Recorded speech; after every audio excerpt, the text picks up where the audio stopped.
ঘাস খাবি? এনে ঘাস খা। Country roads take me home. লাদাখের প্যাংগং লেক একটা ডেস্টিনেশন নাকি একটা ইমোশন, নাকি সেই ছোটবেলায় দেখা সবচেয়ে সুন্দর স্বপ্নটা? না, কোনো কংক্রিট ডেফিনেশনে বেঁধে ফেলা মুশকিল।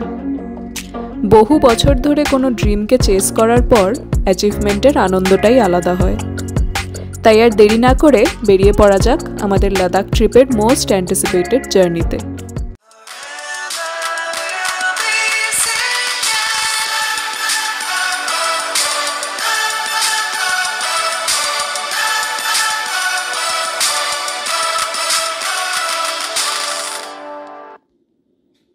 একশো 34 কিলোমিটার দীর্ঘ পৃথিবীর সবচেয়ে উঁচু এই সল্ট ওয়াটার লেকে যাওয়ার জন্য আমরা ভোর 4টায় উঠে রেডি হতে শুরু করেছিলাম, কারণ 6টার মধ্যে আমাদের জার্নি স্টার্ট করতেই হতো।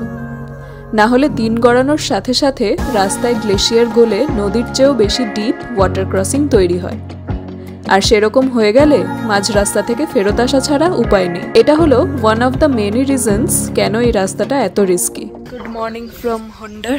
সো আজকে আমাদের ডেস্টিনেশন হচ্ছে প্যাংগং লেক। আজকেরটা এখনো অব্দি টাফেস্ট রাইড হতে চলেছে, কারণ কালকে অ্যাকচুয়ালি এখানে বৃষ্টিও হয়েছে, কাদার প্রবলেম থাকবে, ব্ল্যাক আইসও হয়ে যেতে পারে। রিস্কি, বৃষ্টি না হলেও যেটা রিস্ক ফ্যাক্টর ছিল সেটা হচ্ছে যে আজকে খুবই অফ রোডিং, মানে প্রায় 155 কিলোমিটার রাস্তা, তার মধ্যে মেবি 100 কিলোমিটারই হয়তো off road. So let's C.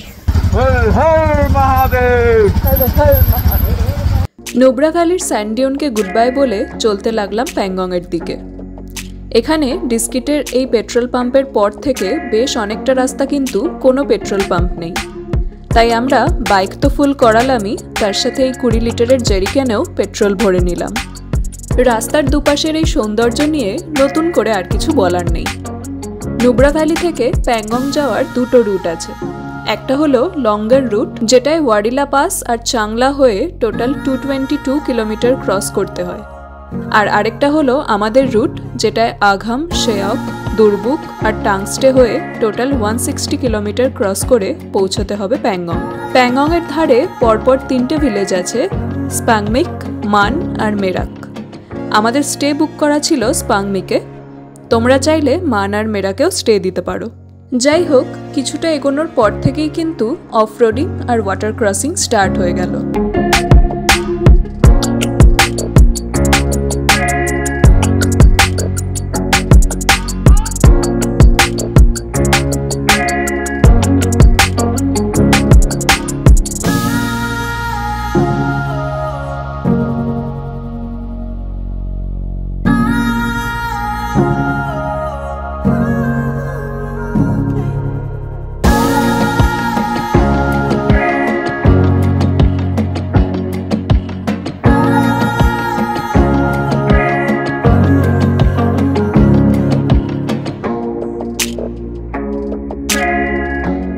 আমাদের আজকের ফার্স্ট স্টপ আঘামে পৌঁছে হোমস্টে থেকে প্যাক করিয়ে আনা ব্রেড বাটার দিয়ে ব্রেকফাস্ট সারলাম।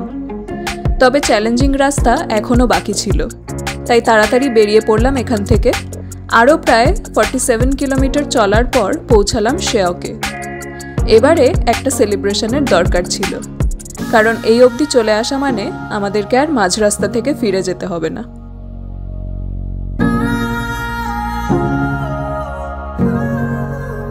এটা কি করছিস সেটা তো বল। ওয়াটার ক্রসিং ক্রস করে আমার বাকি সবার ওয়াটারপ্রুফ জুতো, আমার জুতোয় ব্যাং উড়াচ্ছে। এখন মোজাটা শুকাচ্ছে। ড্রায়ার আছে তো তোমাদের? ড্রায়ার, বাট এখানে কোথা থেকে চালাবো? তোমাদের সবার কাছে একটাই রিকোয়েস্ট, এই কাজগুলো প্লিজ করো না। এই বিরাট বিরাট পাহাড়ের গা চিরে অসম্ভব অ্যাডভেঞ্চারাস রাস্তা ধরে আমরা চলতে থাকলাম।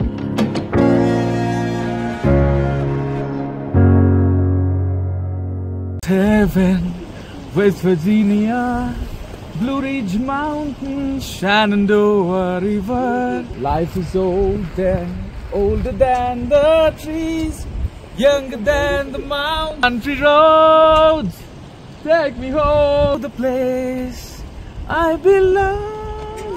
So right now we are in Durbuk. এখান থেকে আরো 40 কিলোমিটার প্যাংগং। সো তো আপাতত লাঞ্চ করতে দাঁড়িয়েছি। ওইদিকে আকাশটা একটু মেঘলা হয়ে রয়েছে, সম্ভবত বরফও পড়ছে। প্যাংগংয়ের পথে আর কি হয়। দুর্গুকে যখন লাঞ্চ করতে বসেছি তখন বাইরে শুরু হয়েছিল প্রচন্ড স্যান্ডস্টর্ম।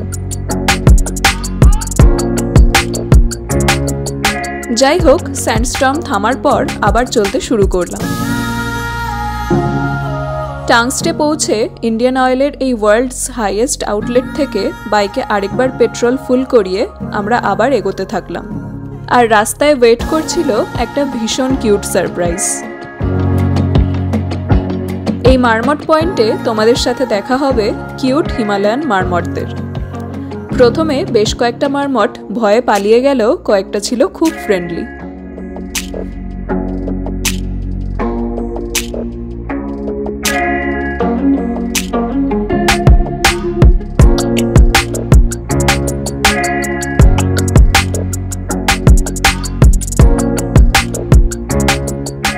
ঘাস খাবি? এনে ঘাস খা।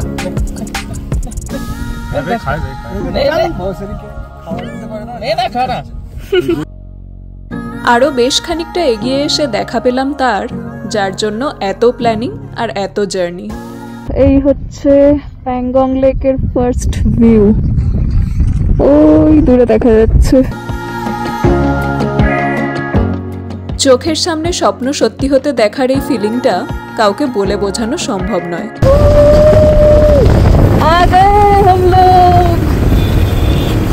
Finally, the time to celebrate had come. Jodip, bol. How's the job? How's that? How's the job? How's the job? লেকের ধারে যাওয়ার আগে আমরা একটু ফ্রেশ হওয়ার জন্য ঢুকলাম আমাদের আজকের কটেজে।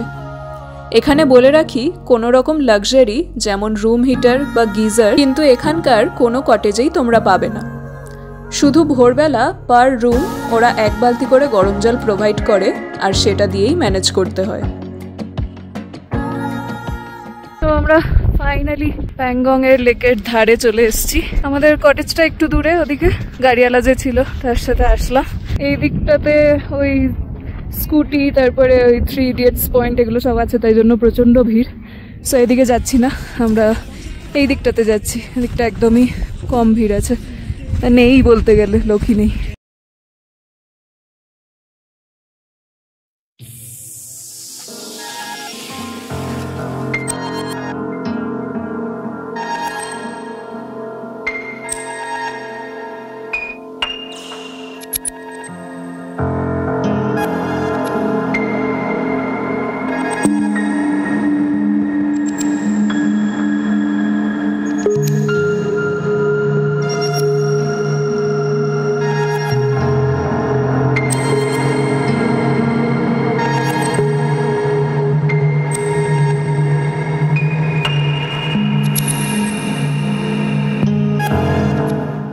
প্যাংগং পৌঁছে এরকম একটা ভিডিও নেওয়ার শখ আমার অনেক দিনের ছিল, তাই এই বরফের মতো ঠান্ডা হাওয়াকে উপেক্ষা করে শখ পূরণটা করেই ফেললাম। After all, life is too short to regret. Lake থেকে ফিরে যথারীতি ঠান্ডায় কাঁপতে কাঁপতে চলে গেলাম কটেজের কমন ডাইনিং প্লেসে, আর এনজয় করলাম ম্যাগি আর পকোড়া। ঠিক সন্ধে 7:30টায় ওরা ডাক দিল ডিনারে যাওয়ার জন্য। খাওয়া দাওয়া সব তোমাদেরকে ওই কমন ডাইনিং প্লেসেই করতে হবে, রুমে কিন্তু খাবার সার্ভ করা হয় না। কি নিচ্ছিস? হ্যাঁ, দারুণ হুল্লোড় আর এক্সাইটমেন্টে ভরপুর একটা দিন কাটলো প্যাংগংয়ে। এখান থেকে আমাদের পরের দিনের ডেস্টিনেশন হলো আরও একটা অপূর্ব সুন্দর লেক, সোমরিরি। তাই স্টে টিউনড, আর আমাদের জার্নির আগের পার্টগুলো দেখতে হলে এখানে ক্লিক করো। ভালো লাগলে প্লিজ সাবস্ক্রাইব করে দিও, ইট মিনস আ লট।